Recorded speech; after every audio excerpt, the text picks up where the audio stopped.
Okay, so the last video went much longer than I anticipated, but this time I think we'll do a smaller review, and hopefully I can keep my focus on the important parts instead of rambling on and on smaller parts. So, what film are we reviewing today? Uh-oh.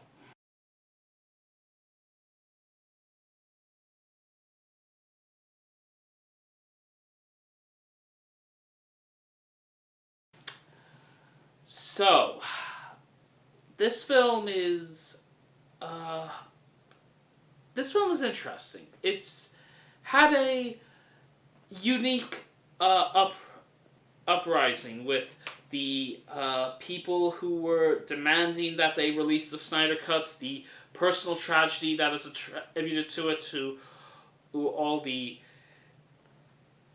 to the Snyder family, to demands of reboots of the franchise, a complete dismissal from fans who went through this film back in 2017. This build-up is something you can't realistically ignore, and this is where I have to bring in my two cents on this matter and put in my opinion. So, what are my thoughts on the Snyder Cut?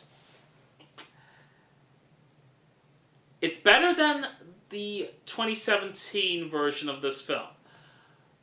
However, I can't say that I loved this film. I can't even say I like it. That's my problem. It's fine. That's kind of the worst thing I can say about it. It's relatively a more harmless film. It follows its beaten pattern from Man of Steel and Batman v Superman better than the 2017 version, but some of my main critiques from the original film, they unfortunately still remain. Like the nonsensical parts of our hero's actions and the unexpected development of the new gods. Some of those were two of my big grievances with the first film. And from here on out, we're going to talk spoilers. So my thoughts are, it's a passable film, but I can't really recommend it because 4 hours is just too long, and I can't imagine a lot of people plopping down on their bed or their chair and getting themselves geared up to watch a 4-hour film to just unwind. It feels like that seems unlikely. So, unfortunately, that's it. So from here on out, we're just going to talk a bit about more of the plot details and the parts that I don't liked from both versions, and we'll also talk about the bits that I did like, so we'll see how that turns out. Okay, let's go.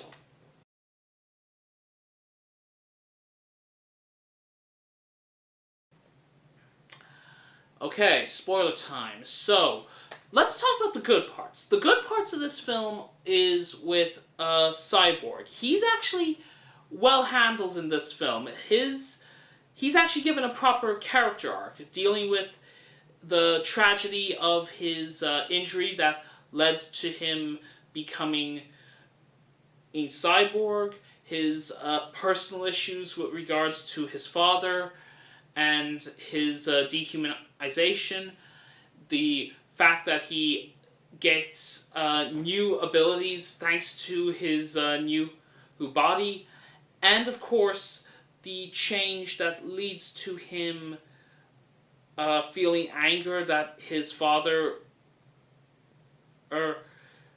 sacrifices himself to save him and his teammates.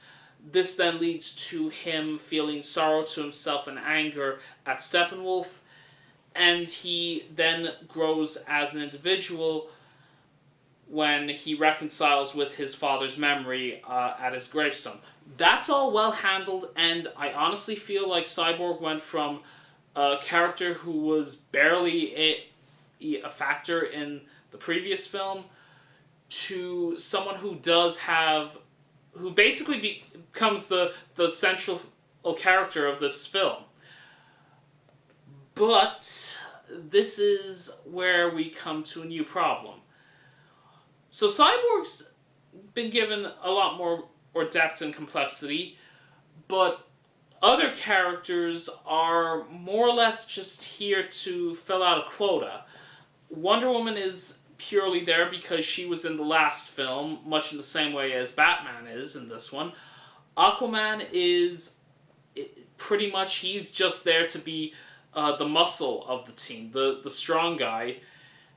And Flash is the comic relief, which would be fine, but some of his comic relief moments come dangerously close to feeling like they don't belong with the rest of the film's tone. And to me, that's it's distracting. It's weird. There's other problems that come with it. There's the fact that they have to do so much exposition within the first 2 hours to get everyone up to speed on Flash and Aquaman's backstories.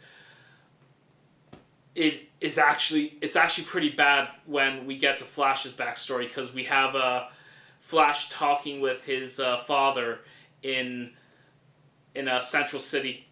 He's a jail visiting center, and there's this painful bit of exposition that's just dumped on us about how his father was framed for murdering his wife.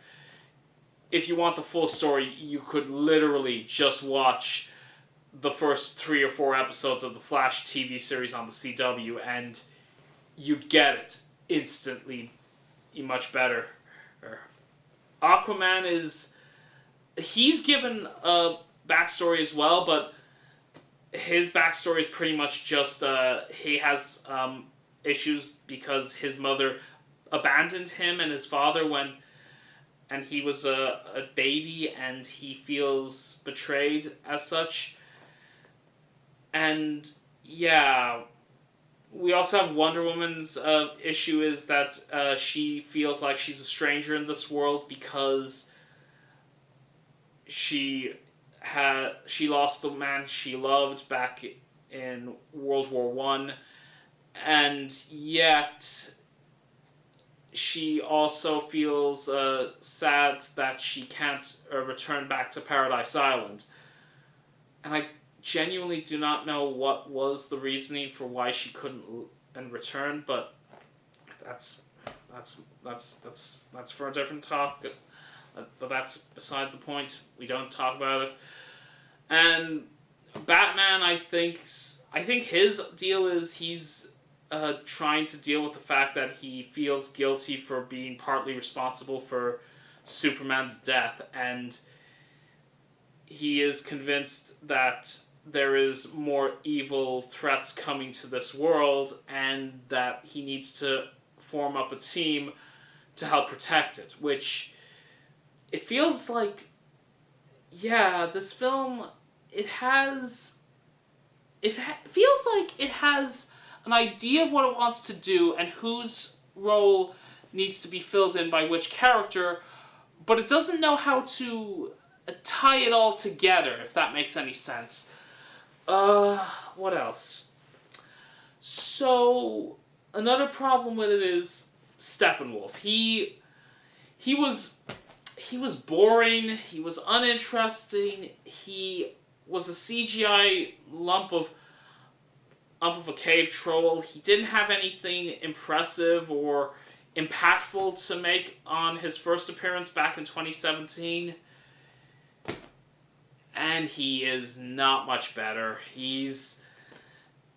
Actually, I think he's worse, because in the previous film, all his agency of trying to get the 3 cubes, the mother boxes, so that he can turn the planet into a slag heap, so he can and so he can present it as a trophy for his victory to his rulers. As generic and dull as a motivation it was, you could at least argue it was technically his plan, it was his scheme, it's his story. This time around, he's doing all of this because his ruler and master, Darkseid, is demanding that he fix this mess because he failed him at one point. They don't dwell on how he failed them or how he betrayed them. If they do, I must have slept right through it. 4 hours, guys. Come on, give me some credit here. So yeah, that must have been motivation. Darkseid is one of the biggest of the DC supervillains. He is a terrifying evil god of hatred and anger, and he is usually depicted as being stone-faced. He has the piercing red eyes.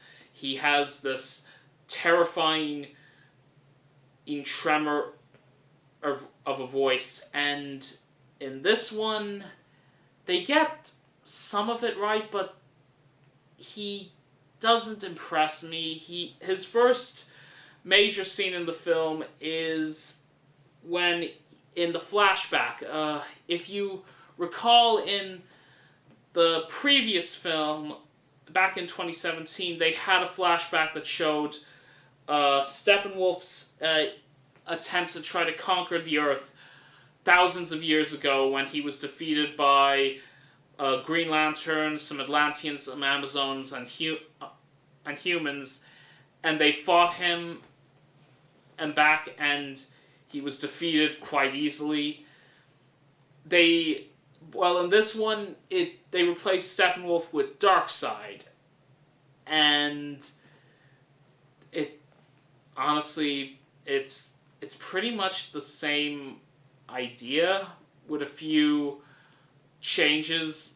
One of which is the fact that because this film is rated for 15s, we get a bit more blood, and we get a bit more of a vicious side to the film. We get more swearing because swearing is mature, I guess. There are some parts that work, other parts that don't. Darkseid as a whole doesn't have the grandiose and terror that Thanos had. He doesn't have the cunning or the ingenuity that Saruman had in Lord of the Rings, and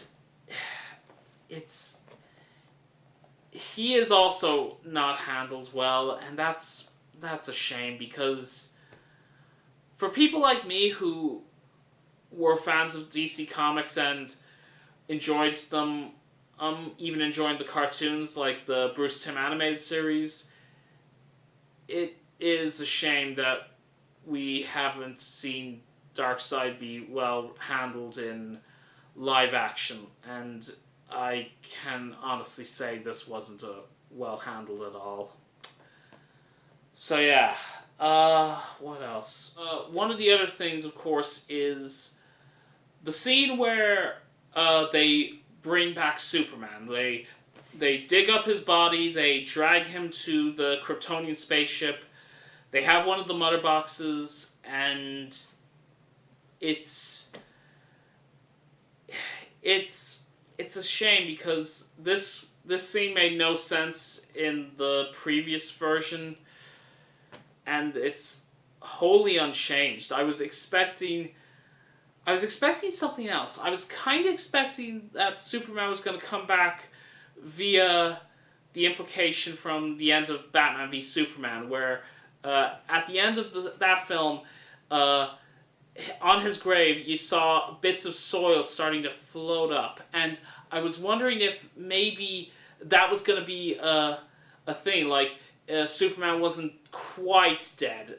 He was just mostly dead. And he was going to rise up out of his grave, and he'd be he'd probably come in with like the full beard and mustache, and he'd be all angry and vengeful at Batman for being partially responsible for killing him. But no, they continue on with using the Mother Box to bring him back to life, which raises a question, like, so Cyborg he got into a serious car accident, and he lost his arms, half of his face was viciously scarred, and he lost his legs, and he was barely alive.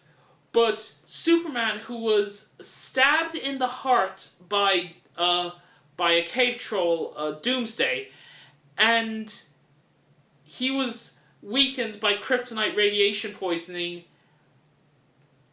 And so when the Mother Box brings Victor Stone back to life, he goes and becomes a cyborg. But when Superman gets hit with the lightning bolt and the Mother Box, he comes out looking perfectly normal. Did he get cybernetic components inside him, or what? I don't understand it and how that works, and it was confusing back in 2017, and 4 years down the line, I'm still confused.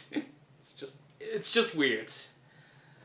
Yeah. So that's one problem. What else? The fight scene is a bit different. For one, we completely cut out those scenes with that family that were just so happened to live in the village that Steppenwolf had formed his base, thankfully. So that is a marked improvement. I will grant it that much. He forms his base on a village, I think, that was close to a nuclear power station, and there was some fallout there. They make a reference that he's using the fallout from the radiation to power up his machines so he can produce a domed energy shield to protect himself. Okay, and so our heroes charge in at it. They try their best to stop him, and they come close to defeating him. They have Flash, who's more inexperienced in this film, and ultimately is treated as someone who's not a full-on combatant, and they kind of leave him with the role as someone who just is to stay out of the direct combat and assist Cyborg with producing enough electrical charge to help him separate the three Mother Boxes before they can destroy the planet. And when they do that, we have this scene where the Flash gets injured because one of the villains' henchmen who was operating the turrets remembered the old rule that instead of trying to shoot at where they were, they're going to shoot at where they're going to be. So, clever move on the parademons, I suppose. But yeah. So Flash gets injured, and we have this moment where we actually see things going bad for the heroes. So even after Superman shows up and is able to punch Steppenwolf in the face, we then of course see that it's too late. The Mother Boxes have formed into one. They are gonna destroy the planet, and everyone is like, oh no. And then Flash starts running so fast that he reverses time. I'm not sure if that was a callback to Superman 1, like the Richard Donner film, or if it's just an acknowledgement of Flash's more weirder power set, that he can just travel through time whenever he wants. It's just a weird moment to acknowledge that. So yeah, the film ends pretty close to how the first one ended. We have the team defeating Steppenwolf a bit more brutally in this one, actually. Instead of having the weird revelation that the parademons feast on fear and they decide to eat Steppenwolf because he was scared of losing, we have instead this one where Superman punches Steppenwolf so hard and Aquaman stabs him in the back with his trident, and as he's flying through the portal back to a dark side, Diana grabs her sword and cuts his head off. And I'm just like, boy, our heroes sure are bloodthirsty today. Anyway, so yeah, we have a scene that I think is supposed to set up more of this cinematic universe, where we have Darkseid stepping on Steppenwolf's head and being just pouting at how his useless henchman failed him so badly, and he says, "I'll just do it myself," and he gathers his army, and I'm just thinking, well, if you had an army this big, why didn't you just do this from the beginning? But whatever. So the film ends with the heroes sort of celebrating a job well done, and then of course we cut to